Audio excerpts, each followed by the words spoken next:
Welcome to human right news. ముందుగా headlines చూద్దాం.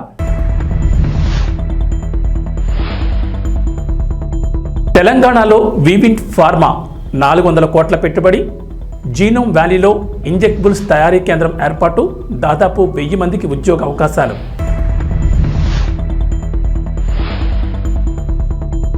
$500కే gas cylinder, మరో గుడ్ న్యూస్ చెప్పిన రేవంత్ సర్కార్. 2 రోజుల్లోనే రాయితీ సొమ్ము అకౌంట్లలో జమ.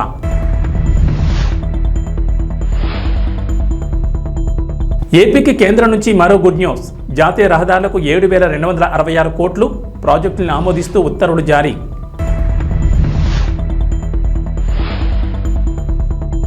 తెలంగాణకు రెయిన్ అలర్ట్, ఇవాళ పలు జిల్లాల్లో వర్షాలు, ఎల్లో అలర్ట్ జారీ. ఏపీలో కొనసాగుతున్న వర్షాలు 2-3 రోజులు వర్షాలుంటాయని వాతావరణ శాఖ అధికారులు వెల్లడి. తెలంగాణలో పెట్టుబడులు పెట్టేందుకు పేరొందిన పలు అంతర్జాతీయ కంపెనీలు ఆసక్తి ప్రదర్శిస్తున్నాయి. తాజాగా దిగ్గజ ఫార్మా కంపెనీ అయిన వివిన్ ఫార్మా తెలంగాణలో తమ సంస్థ కార్యకలాపాలు విస్తరించేందుకు సిద్ధమైంది. హైదరాబాద్లోని జీనోమ్ వ్యాలీలో అత్యాధునిక ఇంజెక్టబుల్స్ తయారీ కేంద్రాన్ని ఏర్పాటు చేయడానికి వివిన్ ఫార్మా కంపెనీ ముందుకొచ్చింది. 400 కోట్ల పెట్టుబడితో ఏర్పాటు చేయబోయే ఈ కంపెనీ ద్వారా దాదాపు 1000 మందికి ఉద్యోగ అవకాశాలు లభిస్తాయి.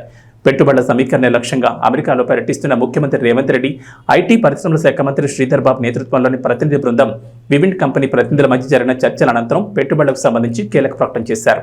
ప్రస్తుతం జీనోమ్ వ్యాలీలో వివిన్ కంపెనీ R&D కేంద్రం ఉంది. సుమారు 70 కోట్లతో నెలకొల్పిన ఈ సదుపాయాలతో పాటు అంతర్జాతీయ మార్కెట్లో విస్తరించేందుకు కంపెనీ ప్రణాళికలు రూపొందించింది. అందులో భాగంగా హైదరాబాద్లో తన మొదటి తయారీ కర్మాగారాన్ని స్థాపించనుంది. కాంగ్రెస్ ప్రభుత్వం మహాలక్ష్మి పథకంలో భాగంగా 500కే గ్యాస్ సిలిండర్ అందిస్తున్న విషయం తెలిసిందే. 6 గ్యారంటీల అమల్లో భాగంగా రాయితీపై సిలిండర్లు అందిస్తున్నారు. రాష్ట్ర వ్యాప్తంగా 1.20 కోట్ల గ్యాస్ కనెక్షన్లు ఉండగా రేషన్ కార్డు ఉన్నవారు మాత్రమే 500 గ్యాస్ సిలిండర్ పొందేందుకు అర్హులుగా ప్రభుత్వం నిర్ణయించింది. దీంతో తెలంగాణ వ్యాప్తంగా రేషన్ కార్డులు ఉన్నవారు 89.99 లక్షల మంది ఉన్నారు. ప్రజాపాలన దరఖాస్తుల ద్వారా వీరిలో 91.49 లక్షల మంది 500 గ్యాస్ సిలిండర్ కోసం దరఖాస్తు చేసుకోగా తొలుత 39.50 లక్షల కుటుంబాలను అర్హులుగా గుర్తించారు. ప్రజాపాలన అప్లికేషన్లలో సరైన వివరాలు ఇవ్వకపోవడం వంటి కారణాలతో వారికి రాయితీ అందడం లేదు. ప్రతి ఆయిల్ కంపెనీ వినియోగదారు సంఖ్యతో పాటు ఒక యూనిక్ ఐడి ఇస్తాయి. ఇందులో 17 నుంచి 19 అంకెలు ముద్రించుంటాయి. అయితే చాలా మంది ప్రజాపాలన దరఖాస్తులో యూనిక్ ఐడి కాకుండా కన్జ్యూమర్ ఐడి రాయడంతో రాయితీ అందకుండా పోతోంది. ఈ సంఖ్యను అప్లికేషన్ ఫామ్లో రాయని వారు ప్రజాపాలన కేంద్రాల్లో తిరిగి మరోసారి సరైన వివరాలు అందిస్తే ప్రభుత్వం అర్హులుగా గుర్తిస్తుంది. ఆధార్ నెంబర్ తప్పు రాసినా కూడా సరిచేసుకోవచ్చు. ఇలా 4.60 లక్షల మంది సవరణ చేసుకోగా వారందరికీ 500కే గ్యాస్ సిలిండర్ అందుతోంది. దీంతో లబ్ధి పొందే మొత్తం కుటుంబాల సంఖ్య 44.10 లక్షలకు చేరుకుంది. ఇదే కాదు, ఆడబిడ్డలకు కట్టెలపై కష్టాలు తీర్చాలని, వాళ్ళ కన్నీళ్లు తూడవాలని 1200 రూపాయలు ఉన్న సిలిండర్ను ఇవాళ 500 రూపాయలకి ఆడబిడ్డలకి ఇంటి దగ్గర ఇచ్చి ఆడబిడ్డల కన్నీళ్లు దూర్చే బాధ్యత ఇవాళ ఈ ప్రభుత్వం తీసుకున్నది. తెలంగాణ ప్రభుత్వం మహాలక్ష్మి పథకం కింద మహిళలకు, బాలికలు, ట్రాన్స్జెండర్లకు ఉచిత బస్సు ప్రయాణ సౌకర్యం కల్పిస్తున్న సంగతి తెలిసిందే. మహిళలు 0 టికెట్ తీసుకుని రాష్ట్రంలో ఏ మూల నుంచి ఏ మూలకైనా ఉచితంగా ప్రయాణం చేసే ఛాన్స్ ఉంది. Palle Velugu, city ordinary, express బస్సుల్లో ఈ ఫ్రీ బస్ జర్నీ సౌకర్యం కల్పిస్తున్నారు. దీంతో బస్సుల రద్దీ విపరీతంగా పెరిగింది. గతంలో రోజుకు సగటున 30 నుంచి 35 లక్షల మంది ప్రయాణాలు సాగిస్తే ప్రస్తుతం ఆ సంఖ్య సగటున 55 లక్షలకు చేరుకుంది. బస్సులో టికెట్ తీసుకుని ప్రయాణించే వారికి కూర్చోవడానికి సీట్లు కూడా ఉండట్లేదు. ఇక సంస్థకు వచ్చే ఆదాయంపై కూడా ప్రభావం పడుతోంది. మహాలక్ష్మి ఉచిత ప్రయాణ టికెట్ల మొత్తాన్ని రేవంత్ ప్రభుత్వం చెల్లిస్తున్నప్పటికీ సకాలంలో అందడం లేదని విమర్శలు ఉన్నాయి. ఇక డబ్బులు చెల్లించి టికెట్లు తీసుకునే ప్రయాణికుల సంఖ్య గణనీయంగా తగ్గింది. ఈ నేపథ్యంలోని తెలంగాణ ఆర్టీసీ కీలక నిర్ణయం తీసుకుంది. కొత్త రకం బస్సులను ప్రవేశపెట్టాలని ఆర్టీసీ యోచిస్తోంది. తొలి దశలో రాష్ట్ర వ్యాప్తంగా 50 సెమీ డీలక్స్ బస్సులను ప్రారంభించనున్నట్లు తెలిసింది. ఎక్స్ప్రెస్, డీలక్స్ బస్సులకు మధ్య రకంగా ఈ కొత్త సెమీ డీలక్స్ బస్ సర్వీసులను ప్రవేశపెడుతున్నట్లు ఆర్టీసీ అధికారులు అంటున్నారు. సీట్లు, ఇతర సౌకర్యాలు ఎలా ఉంటాయన్నదానే విషయంపై త్వరలోనే స్పష్టత రానుంది. డీలక్స్ బస్సుల్లో మహిళా ప్రయాణికుల్ని పెంచేందుకు ఇప్పటికే అనేక చర్యలు తీసుకుంటోంది. కొన్ని డిపోల్లో గిఫ్ట్ ఇచ్చే పథకాలను కూడా ఆర్టీసీ ప్రారంభించింది. మహాలక్ష్మి ఫ్రీ బస్ జర్నీ పథకంతో పడుతున్న ప్రతికూల ప్రభావాన్ని అధిగమించేందుకు ఈ నిర్ణయం తీసుకున్నారు. ఆంధ్రప్రదేశ్కు కేంద్రం శుభవార్త చెప్పింది. రాష్ట్రంలో జాతీయ రహదారులను 7,266 కోట్లతో అభివృద్ధి చేయాలని కేంద్రం నిర్ణయించింది. ఈ మేరకు 2024-25 వార్షిక ప్రణాళికను ఆమోదం తెలిపింది. ఈ ప్రాజెక్టులో కీలకమైన విజయవాడ తూర్పు బైపాస్తో మరికొన్ని ముఖ్యమైన ఉన్నాయి. ఈ మేరకు ప్రాజెక్టులను ఆమోదిస్తూ ఉత్తర్వులు జారీ చేశారు. కేంద్రం ఏపీకి కేటాయించిన నిధులు ప్రాజెక్టుల వారీగా ఇలా ఉన్నాయి. కృష్ణా జిల్లా రామారావుపేట నుంచి గుంటూరు జిల్లా కాజా టోల్గేట్ వరకు విజయవాడ తూర్పు బైపాస్ నిర్మాణానికి 2,716 కోట్లు కేటాయించారు. పల్నాడు జిల్లా వినుకొండ గుంటూరు 4 లేన్ల రహదారికి 2,360 కోట్లు ఇచ్చారు. విజయవాడలోని మహానాడు జంక్షన్ నుంచి నిడమనూరు వరకు 6 లేన్ల ఫ్లైఓవర్ నిర్మాణానికి 669 కోట్లు కేటాయించారు. అనకాపల్లి జిల్లా సభవరం నుంచి విశాఖ జిల్లా షీలానగర్ వరకు 6 లేన్ల రహదారి నిర్మాణానికి 906 కోట్లు కేటాయించింది కేంద్రం. ఆంధ్రప్రదేశ్ ముఖ్యమంత్రి నారా చంద్రబాబు నాయుడు శుభవార్త చెప్పారు. చేనేత కార్మికులకు తమ ప్రభుత్వం అండగా ఉంటుందని, చేనేతకారులకు ఇచ్చిన అన్ని పథకాలను వైఎస్ఆర్సీపీ సర్కార్ రద్దు చేసిందని అన్నారు. విజయవాడలో జాతీయ చేనేత దినోత్సవంలో ముఖ్యమంత్రి చంద్రబాబు పాల్గొన్నారు. అక్కడ ఏర్పాటు చేసిన స్టాళ్లలో ఉత్పత్తులు పరిశీలించి చేనేత కార్మికులతో మాట్లాడారు. చేనేత కార్మికుల ఆదాయం పెరిగేందుకు చర్యలు తీసుకుంటామని, వెనుకబడిన వర్గాలకు చట్టసభల్లో 33% రిజర్వేషన్ల కోసం అసెంబ్లీలో తీర్మానం చేస్తామని చంద్రబాబు చెప్పారు. ఇది పార్లమెంట్లో చట్టరూపం దాల్చేలా పోరాటం చేస్తామని ప్రకటించారు. రాష్ట్రంలో చేనేత కార్మికులకు జీఎస్టీ తొలగించేందుకు ప్రయత్నిస్తామన్నారు. జీఎస్టీ తొలగించుకుంటే రియంబర్స్ చేస్తామని ప్రకటించారు. నేతలకు 67 కోట్లు ఇచ్చి న్యాయం చేస్తామని తెలిపారు. చేనేత మగ్గాల కోసం 50,000 సాయం అందిస్తామని, ప్రజలంతా చేనేత వస్త్రాలు ధరించాలని, నెలకు ఒక్కరోజైనా చేనేత వస్త్రాలు ధరించాలని పిలుపునిచ్చారు. చేనేత పరిశ్రమను కాపాడడం బాధ్యతని, అలాగే చేనేత వస్త్రాలకు ఆన్లైన్ మార్కెటింగ్ను ప్రోత్సహిస్తామన్నారు. చేనేతలకు మరో హామీ ఇచ్చారు. మరమగ్గాల కార్మికులకు సోలార్ ప్యానెళ్ల ద్వారా ఉచిత విద్యుత్ అందిస్తామన్నారు. చేనేత కుటుంబాలకు 200 యూనిట్ల ఉచిత విద్యుత్ కూడా అందిస్తామన్నారు. చేనేతకారులకు ఆరోగ్య బీమా కల్పిస్తామని, నైపుణ్యం పెంచి ఆధునిక శిక్షణ ఇప్పిస్తామన్నారు. అంతేకాకుండా చేనేతలో సహజ రంగులను ప్రోత్సహిస్తామన్నారు. దీనికి ఒక చరిత్ర కూడా ఉంది. భారతదేశ స్వాతంత్ర ఉద్యమంలో విదేశీ వస్త్రాల బహిష్కరణ, స్వదేశీ వస్త్రాలని ప్రోత్సహించడం ఆ రోజు ఒక ఉద్యమ స్ఫూర్తితో ముందుకు తీసుకుపోయారు. అది కూడా ఈ రోజునే జరిగింది. ఆగస్టు 7వ తారీఖున మొట్టమొదటిసారిగా జరిగి, అది వాడలా వెళ్లి, అది కడకు క్విట్ ఇండియా మూవ్మెంట్ కింద ఏదైతే బ్రిటిష్ వారిని మళ్లీ పంపించే వరకు ఉద్యమం జరిగిందంటే ఆ స్ఫూర్తిలో ఇది ఒక భాగం అని చెప్పి కూడా నేను మీకు తెలియజేస్తున్నా. అదే మరి మన దేశంలో కూడా 2015 నుంచి ఈ యొక్క చేనేత అంతర్జాతీయ దినోత్సవాన్ని జరపాలని చెప్పి అనుకోవడం, కేంద్రంలో మోడీ గారు చేయడం, నేను ముఖ్యమంత్రిగా ఉన్నప్పుడు 2015 నుంచి ఈ కార్యక్రమానికి శ్రీకారం చుట్టాం. అది చాలా సంతోషం అని చెప్పి కూడా నేను మీకు తెలియజేస్తున్నా. ఒకే మాట చెప్తున్నా, ఈరోజు నేను వచ్చింది మీ అందరికీ భరోసా ఇవ్వడానికి వచ్చా. అందరితో సమానంగా చేనేత కార్మికుల్ని పైకి తీసుకొచ్చే వరకు ఈ ప్రభుత్వం నేను అండగా ఉంటామని మరొక్కసారి స్పష్టంగా మీ అందరికీ హామీ ఇస్తున్నా. నేను చాలా ఎన్నికల్లో చూశాను. ఏ ఎన్నికలు వచ్చినా కొంతమంది అటో ఇటో వెళ్లారు, కానీ చేనేత కార్మికులు మాత్రం మూకుమ్మడిగా బలపరిచింది తెలుగుదేశం పార్టీనే బలపరిచారు అన్ని ఎన్నికల్లో. అది ఆ రోజు సమైక్య ఆంధ్రప్రదేశ్ కావచ్చు, ఈరోజు నవ్య ఆంధ్రప్రదేశ్ కావచ్చు, ఎప్పుడు కూడా ఎక్కడ చేనేత కార్మికులు ఉంటారో అక్కడ ఎప్పుడు తెలుగుదేశం పార్టీకి మెజారిటీ వస్తుంది, ఆదరణ చూపించారు. అది ఎప్పటికీ గుర్తుంటుందని చెప్పి కూడా నేను మీకు తెలియజేస్తున్నా. చేనేత రంగం ప్రభుత్వ నిర్లక్ష్యాలతో తీవ్రమైన సంక్షోభంలోకి వెళ్ళింది. అందుకే ఈరోజు చూస్తే గడిచిన ప్రభుత్వంలో, తెలుగుదేశం ప్రభుత్వంలో అనేక కార్యక్రమాలు చేసి మిమ్మల్ని అందరినీ ఆదుకున్నాం. కానీ ఇటీవల ప్రభుత్వాన్ని మనం చూస్తే నేతన్న హస్తం పేరు చెప్పి మీకు అందే అన్ని రంగాల పథకాలను అన్ని రద్దు చేసే పరిస్థితికి వచ్చారు. అంటే ఏదో ఒక 24,000 రూపాయలు మీకు ఇస్తే దాంతోనే మీ జీవితాలు బాగుపడిపోతాయని, పెన్షన్ 3,000 ఇస్తున్నాం, ఇప్పుడు 4,000 ఇస్తున్నాం, కానీ నెలకు 2,000 ఇస్తే మీ జీవితాలు మారిపోతాయనుకోవడం ఏ విధంగా సబబోమని ఒక్కసారి ఆలోచించుకోవాల్సిన అవసరం ఉంది. అన్ని పథకాలని రద్దు చేశారు. అదే మరిగా సొంత మగ్గం ఉంటేనే చేనేత నేస్తమన్నారు. ఆప్కో ద్వారా కొనుగోళ్లు ఆపేసే పరిస్థితికి వచ్చారు. అదే మరి నూలు రంగుపై సబ్సిడీ కూడా ఎత్తేశారు. పావలా వడ్డీ రుణాలు తీసేశారు. ఒక మాటలో చెప్పాలంటే అన్ని రుణాలు రద్దు చేసి మీ పొట్టగొట్టే పరిస్థితికి వచ్చారు. ఈ రోజు గడిచిన ప్రభుత్వాన్ని మీరు చూస్తే కార్మికులకి, చేనేత రంగానికి 226 కోట్ల రూపాయలు అప్పు పెట్టే పరిస్థితికి వచ్చారు, బకాయిలు పెట్టే పరిస్థితికి వచ్చారు. కానీ ఒక్క మాట మీకు అందరికి గుర్తు చేసుకోవాల్సిన అవసరం ఉంది. చరిత్ర కూడా తెలుగుదేశం ప్రతిపక్షంలో ఉన్నా అధికార పక్షంలో ఉన్నా ఎప్పుడూ చేనేత కార్మికులకు పోరాడిన పార్టీ తెలుగుదేశం పార్టీ అని మరొక్కసారి స్పష్టం చేస్తున్నా. 2007లో 3072 కోట్లు చేనేత రంగం రుణమాఫీలు చేయాలని ఆనాటి కాంగ్రెస్ ప్రభుత్వం చెప్పి మోసం చేస్తే గట్టిగా పోరాడాం.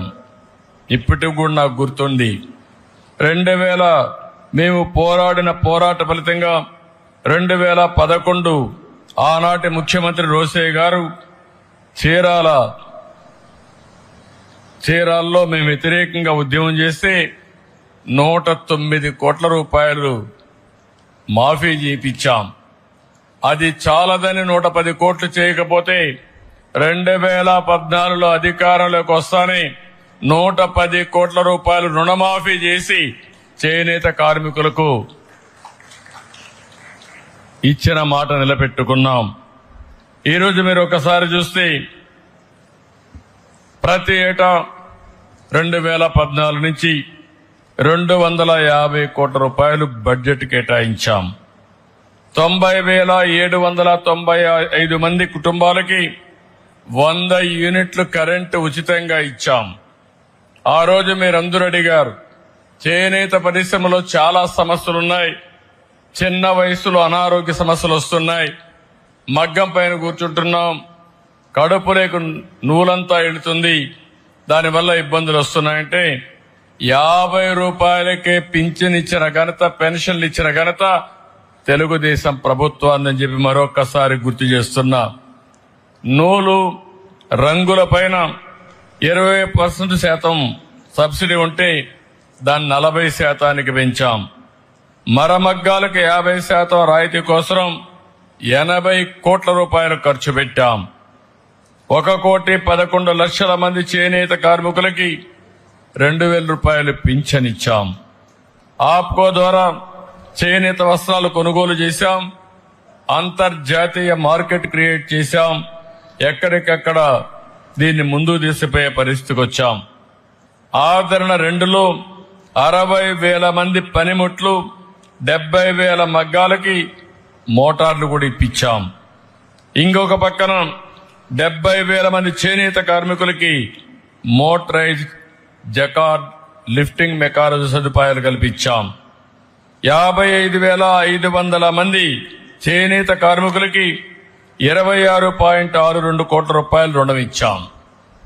ఇవన్నీ చేసి ఆ రోజు ముందుకు పోయామంటే అది చేనేత పరిశ్రమ పైన ఉండే శ్రద్ధ. కొంతమంది ప్రముఖులు వివిధ వ్యాపార సంస్థల ప్రకటనలో నటించి మీ నమ్మకమైన సంస్థ అంటూ చెప్పడం వల్ల చాలా మంది ప్రలోభాలు గురై పెట్టుబడి పెట్టి నష్టపోతున్నారని వినియోగదారులు జాగ్రత్తలు తీసుకోవాలని కర్నూలు జిల్లా కాంగ్రెస్ పార్టీ మాజీ ప్రధాన కార్యదర్శి కొత్తూరు సత్యనారాయణ గుప్తా కోరారు. కర్నూలు కలెక్టరేట్ ఆవరణలో విలేకరులతో మాట్లాడుతూ ప్రముఖ వ్యాపార సంస్థలు, రియల్ ఎస్టేట్ సంస్థలు, ఇంకా అనేక వ్యాపార సంస్థలు ప్రముఖంగా ప్రజల్లో పేరుగాంచిన యాంకర్లు కానీ, సినీ హీరోలు కానీ, సినీ హీరోయిన్లు కానీ వారి వ్యాపార అభివృద్ధి కోసం వారిని ప్రచారానికి వాడుకుంటారని ఆయన తెలిపారు. వీరి మాటలకు వారిపై ఉన్న ప్రేమతో, అభిమానంతో చాలా మంది ఆయా వ్యాపార సంస్థల్లో, రియల్ ఎస్టేట్ సంస్థల్లో భూములు, గృహాల కొనుగోలుపై పెట్టుబడులు పెట్టి నష్టపోతున్నారని ఆయన ఆవేదన వ్యక్తం చేశారు. కొంతమంది ప్రముఖులు తమ ఆదాయం కోసం మోసం చేసే వ్యాపార సంస్థల్లో ప్రచారంలో భాగంగా పాల్గొనడం వల్ల చాలా మంది వినియోగదారులు నష్టపోతున్నారని, ఇటీవల తెలంగాణ ప్రాంతంలో ప్రముఖ యాంకర్ సొమ్ము వల్ల తాము ఆ సంస్థల్లో డబ్బులు పెట్టి నష్టపోయామని చెప్పడం జరిగిందన్నారు. ప్రముఖులను చూసి పెట్టుబడి పెట్టడం మూర్ఖత్వం అవుతుందని, వినియోగదారులు చైతన్యం లేకపోవడం వల్ల ఇటువంటి ఆర్థికంగా నష్టపోయే అవకాశం ఉంటుందన్నారు. మోసం చేసే వ్యాపార సంస్థలపై ప్రభుత్వం కూడా ప్రత్యేక నిఘా ఉంచాలని, అటువంటి వ్యాపార సంస్థలు మనుగడ లేకుండా చేయాలన్నారు. ప్రభుత్వాలు కూడా వినియోగదారుల చట్టంపై అవగాహన కలిగించాలని, రాష్ట్రంలో వినియోగదారుల సంఘాలు నిద్రావస్థలో ఉన్నాయని ఆయన విమర్శించారు. ప్రతి పాఠశాల, కాలేజీలో వినియోగదారుల చట్టంపై అవగాహన కలిగించాలని, అందుకు ప్రత్యేక శాఖను కూడా ఏర్పాటు చేయాలన్నారు. మేలుకోండి, మనం పెట్టే పెట్టుబడి మన పిల్లలకు భవిష్యత్తుకు ఉపయోగపడాలి. కొంతమంది యాంకర్స్ కానీ, సినిమా హీరోలు కానీ, హీరోయిన్లు కానీ కొన్ని వ్యాపార సంస్థలకు, ముఖ్యంగా రియల్ ఎస్టేట్ సంస్థలకు ప్రకటనదారులుగా వాళ్ళు నటించడం జరుగుతుంది. పైసలు తీసుకుంటారు, నటిస్తారు, మంచి సంస్థ అంటారు. కొంతమంది ఆ యాంకర్స్ మీద కావచ్చు, సినిమా హీరోయిన్ల మీద కావచ్చు, హీరోయిన్ల మీద కావచ్చు అభిమానంతో ముందు వెనక ఆలోచన చేయకుండా పెట్టుబడి పెడతారు. ఆ తర్వాత బోర్డులు ఎత్తేసే పరిస్థితి ఏంటి? నిన్ననే ఒక సంఘటన చూశాను. కొంతమంది వినియోగదారులు రియల్ ఎస్టేట్ వ్యాపారస్తులు వాళ్ళ వ్యాపార ప్రకటనలో ఒక యాంకరు సుమని నటించడం వల్ల ఆమె సుమన్ చూసి మేము పెట్టుబడి పెట్టాము నష్టపోయినామని రోడ్డు మీదకి ఎక్కారు. కాబట్టి వినియోగదారులు మేలుకోవాలి. అదేవిధంగా రాష్ట్ర ప్రభుత్వాలు కూడా వినియోగదారుల సంఘాలను చట్టాలను ప్రజలను అవగాహన కలిగించాలన్న ఆలోచన విస్మరిస్తున్నారు. ఇది చాలా బాధాకర విషయం. చట్టాలు చేసిన వాళ్ళు చుట్టాలుగా మార్చుకుంటున్నారు. కాబట్టి యాంకర్స్ మరోసారి ఆలోచన చేయండి. సినీ పరిశ్రమలో ఉన్న ప్రముఖులు కానీ దిగ్గజాలు కానీ ఒక వ్యాపార సంస్థలో నటించేటప్పుడు జాగ్రత్తలు తీసుకోకపోతే వాళ్ళ భవిష్యత్తు దెబ్బతింటుంది అనేది మీరు అర్థం చేసుకోవాలి. అదేవిధంగా నేను అందరిని దృష్టిలో అనడం లేదు. కొంతమంది కేవలం వాళ్ళ ఫేమస్ పేరు వాళ్ళ ప్రఖ్యాతిని దృష్టిలో పెట్టుకొని వ్యాపార సంస్థలో ఆ విధంగా యాడ్లు చేసేటప్పుడు ముందు వెనక ఆలోచన చేయకుండా సంస్థను దృష్టిలో పెట్టుకోకుండా మీరు నటిస్తే ఆ యాడ్లో మీరు ఉంటే మిమ్మల్ని చూసి కూడా కొంతమంది ప్రలోభాలకు గురై పెట్టుబడి పెడితే వాళ్ళు నష్టపోతే ఆ బాధ మీ పిల్లలు కూడా బాధ కలిగించేలా ఉంటుంది. కాబట్టి మీరు కొన్ని జాగ్రత్తలు తీసుకోవాలని మీ సందర్భంగా నేను కోరుతున్నాను. TNN news. సంగారెడ్డి జిల్లా పటాన్చెరు మండలం పాసమైలారంలోని సువెన్ ఫార్మాస్యూటికల్స్ లిమిటెడ్లో కార్మికులు ధర్నాకు దిగారు. కనీస వేతనాలు, పర్మనెంట్ ఉద్యోగం కోసం పరిశ్రమ ఎదుట ఆందోళన చేశారు. పాతమైలారంలోని సువెన్ ఫార్మాస్యూటికల్స్ లిమిటెడ్ ఎదుట ధర్నాకు దిగిన కార్మికులకు మాజీ ఎమ్మెల్సీ రాములు నాయక్ మద్దతు ప్రకటించారు. పరిశ్రమ యాజమాన్యాన్ని గొంతెమ్మ కోరికలు కోరడం లేదని, కార్మికులకు కనీస జీతభత్యాలతో పాటు చాలా ఏండ్లుగా పనిచేస్తున్న కార్మికులను పర్మనెంట్ చేయాలని డిమాండ్ చేశారు. అందుకు పరిశ్రమ యాజమాన్యం ఒక మెట్టు దిగొచ్చిందని, కొంత సమయం కావాలని కోరినట్లు ఆయన చెప్పారు. సంఘటితంగా కార్మికులంతా ఉండి హక్కు కోసం పోరాటం చేయాల్సిన అవసరం ఎంతైనా ఉందన్నారు. ఈ కార్యక్రమంలో యూనియన్ అధ్యక్షులు రాములు నాయక్, ఎక్స్ఎమ్మెల్సీ యూనియన్ ప్రధాన కార్యదర్శి Raju Mudinath, treasury Satyanarayana Reddy, organic secretary Venkatesh Yadav, joint secretary Praveen, ముఖ్య సలహాదారులు ప్రవీణ్ రెడ్డి, ఎగ్జిక్యూటివ్ మెంబర్ రంగస్వామి, ఉపాధ్యక్షులు శ్రీనివాస్ మరియు మహిళా నాయకురాలు యాకమ్మ, కార్మికులు పాల్గొన్నారు. ఇవాళ మనం ఒక విజయం సాధించినాం. ఇన్ని రోజులు మీతోటి మాట్లాడని యాజమాన్యం ఇవాళ చర్చలకు వచ్చింది. ఒక మెట్టు మనం ఎక్కడం జరిగింది. రేపటి నుంచి పనికి రామంటే మా సమస్య పరిష్కారం అయ్యి మీరు రాతపూర్వకంగా ఇస్తేనే మేము వస్తాము. ఇన్ని రోజులలో సమస్య పరిష్కారం కావాలి. మీరు డిప్యూటీ కమిషనర్ ఆఫ్ లేబర్ దగ్గర వచ్చి రాస్తేనే మేము వస్తామనేది చెప్పడం జరిగింది. సిస్టర్ ఉండి అక్కడ ప్రతి విషయము గంట చర్చ జరిగింది. ఆ చర్చలలో నేను వేసిన ప్రతి ప్రశ్నకు జవాబు లేకుండా పోయింది. వాళ్ళకు చట్టం చెప్పిన, వాళ్ళ బాధ్యత చెప్పిన, డిసిప్లిన్ చెప్పిన, మహిళా కార్మికులతో ఎట్లా ఉండాలి అనేది గిట్ట మనం చెప్పడం జరిగింది. ఎందుకంటే మీరు సంఘటితంగా ఉన్నందుకే. ఇవాళ సంఘటితంగా లేకుంటే 20 సంవత్సరాల నుంచి జరుగుతున్న అన్యాయం ఇంకా జరుగుతుంది. మీరు రిటైర్మెంట్ అయ్యే వరకు ఇదే ఉంటుండే. కనీస వేతనాల చట్టం చెప్పినా, బోనస్ యాక్ట్ చెప్పినా, ట్రేడ్ యూనియన్ యాక్ట్ చెప్పినా ఏ విధంగా ఉండాలి, వాళ్ళకి పర్మనెంట్ చేయాలి. నీవు 3 పూటలు తిండి తింటే మేము 2 పూటలు తిండి తినాలి. నా కొడుకు నేను సీపర్గా పనిచేసి నేను హెల్పర్గా పనిచేస్తున్నా, లేకుంటే ఆపరేటర్గా పనిచేస్తున్నా అనేది కాకుండా నా కొడుకు బిడ్డ మీద హెచ్ఆర్ కావాలి, ఇంజనీర్ కావాలి. ఆ కోరిక మాకుంది. 20 సంవత్సరాల నుంచి నువ్వు కాంట్రాక్టర్లను పెట్టి అదే కాంట్రాక్టర్లతోటి పని చేయించినావు. ఇప్పుడు ఎందుకు సడన్గా వాళ్ళని తీసేస్తున్నావు? దానికి ఇప్పుడు నువ్వు సడన్గా తీసేయడంతో కరెక్ట్ కాదు. నువ్వు రెచ్చగొట్టినట్లు అవుతుంది. మీ హెచ్ఆర్ తోటి, మీ పైన అధికారులతోటి మాట్లాడి ఎంతమందిని మీరు పర్మనెంట్ చేస్తారు, ఏ విధంగా చేస్తారు, మా జీతాలు ఎట్లా పెంచుతారు అనేది పోలీస్ డిపార్ట్మెంట్ ఉంది. వాళ్ళు గిట్ట విన్నారు. ఒక మహిళా రిప్రజెంటేషన్ గిట్ట మేడంకి తీసుకుపోవడం జరిగింది. ఎవరైతే రాజు మన జనరల్ సెక్రటరీ ఉన్నారో, మన రెడ్డి గారు ఉన్నారో, మన ప్రవీణ్ రెడ్డి గారు ఉన్నారో వీళ్ళు చెప్పినట్లు కోలీవుడ్ టు టాలీవుడ్ ప్రస్తుతం ఎస్జే సూర్యకి భారీ డిమాండ్ ఉంది. అసలు ఆయన డైరెక్షన్ చేసుకునే ఛాన్స్ కూడా ఇవ్వట్లేదు మిగిలిన దర్శకులు. వరుసగా స్టార్ హీరోల చిత్రాల్లో ఆయనకి విలన్ రోల్స్ ఇస్తున్నారు. ప్రస్తుతం Ram Charan game changer, Karthi Sardar 2, Kamal Haasan Indian 3, Nani Saripodhaa Sanivaaram ఇలా వరుసగా పెద్ద హీరోల చిత్రాల్లో విలన్ పాత్రలు పోషిస్తున్నారు సూర్య. సరిపోతా శనివారం చిత్రంలో అయితే పోలీస్ పాత్రలో ఆయన నటిస్తున్నారు. ఈ సినిమా ప్రమోషన్స్లో భాగంగా ఎస్జే సూర్య తాజాగా ఓ ఇంటర్వ్యూ ఇచ్చారు. అందులో యాంకర్కి షాక్ ఇస్తూ సరిపోదా శనివారం స్టోరీ రివీల్ చేసేశారు సూర్య. నాని చిన్నగా ఉన్నప్పుడు కొంచెం కోపం, ఆవేశం ఎక్కువగా ఉంటాయి. అలాంటి నేచర్తోనే పెరుగుతాడు. అయితే ఇలానే పెద్ద అయితే చాలా ప్రాబ్లం అవుతుందని వాళ్ళ అమ్మ అనుకుంటుంది. ఈ కోపాన్ని ఎలా కంట్రోల్ చేయాలని ఆలోచిస్తుంది. ఇలా చేయకూడదని చెబితే చిన్నపిల్లలు ఇంకా ఎక్కువ చేస్తారు. అందుకని ఒక ఆలోచన చేసి నీ కోపం చూపించు, కానీ అన్ని రోజులు వద్దు, కేవలం ఒక్కరోజు చూపించు అని చెప్తుంది. దీంతో నాని అలా ఒక రీజన్ కోసం తన కోపం చూపించడానికి శనివారం ఎంచుకుంటాడు. అలా అమ్మకిచ్చిన మాట వల్ల ఆదివారం నుంచి శుక్రవారం వరకు నాని భాషా సినిమాలో మాణిక్యం టైపు, శనివారం మాత్రం భాష. అలా నాని ఈ సినిమాలో శనివారం భాష అన్నమాట అంటూ ఎస్జే సూర్య ఈ కథను చెప్పారు. ఇక వాతావరణ విషయానికి వస్తే తెలంగాణకు హైదరాబాద్ వాతావరణ కేంద్ర అధికారులు రెయిన్ అలర్ట్ జారీ చేశారు. నైరుతి రుతుపవనాలు యాక్టివ్గా ఉండడం, ధోని ప్రభావంతో పలు జిల్లాల్లో వర్షాలు కురుస్తున్నాయన్నారు. నేటి నుంచి 2 రోజుల పాటు వర్షాలకు ఛాన్స్ ఉందని చెప్పారు. ఇక బుధవారం రాత్రి హైదరాబాద్లోని పలు ప్రాంతాల్లో భారీ వర్షం కురిసింది. హైటెక్ సిటీ, గచ్చిబౌలి, అత్తాపూర్, టోలీచౌక్, జూబ్లీహిల్స్, యూసఫ్గూడ, పంజాగుట్ట, కోటి, మలక్పేట్, దిల్సుఖ్ నగర్, ఎల్బీ నగర్, వనస్థలిపురం, ఉప్పల్, మోసాపేట్, కూకట్పల్లి, మియాపూర్ తదితర ఏరియాల్లో వర్షం పడింది.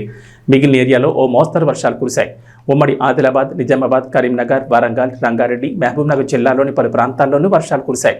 గద్వాల జిల్లా గట్టులో అత్యధికంగా 12.6 సెంటీమీటర్ల వర్షపాతం నమోదైనట్లు అధికారులు తెలిపారు. అటు ఆంధ్రప్రదేశ్లో కూడా వర్షాలు కొనసాగుతున్నాయి. బంగాళాఖాతంలో కాకుండా భూ ఉపరితలంపై అల్పపీడనాలు ఏర్పడే వాతావరణం కనిపిస్తోంది. పశ్చిమ బెంగాల్, జార్ఖండ్ పరిసరాల్లో 5 రోజుల క్రితం ఏర్పడిన అల్పపీడనం మరింత బలపడి తీవ్ర వాయుగుండంగా మారింది. తాజాగా మరో అల్పపీడనం ఏర్పడనుంది. ఈ ప్రభావం శ్రీకాకుళం, పార్వతీపురం, మన్యం, అల్లూరు సీతారామరాజు జిల్లాలపై కొంతవరకు ఉంటుందని అంచనా వేస్తున్నారు. రాష్ట్రంలో నైరుతి రుతుపవనాలు మోస్తరుగా కదులుతుండడంతో వర్షాలు కురుస్తున్నాయి. రాబోయే 24 గంటల్లో కోస్తా, రాయలసీమలో ఎక్కువ చోట్ల వర్షాలు కురుస్తాయని అంచనా వేస్తున్నారు.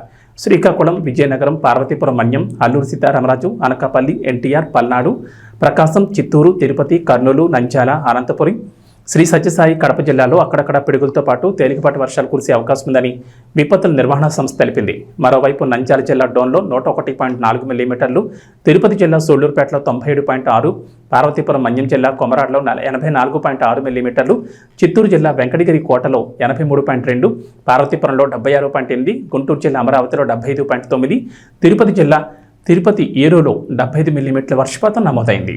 ఇవి బులెటిన్ విశేషాలు. నమస్కారం.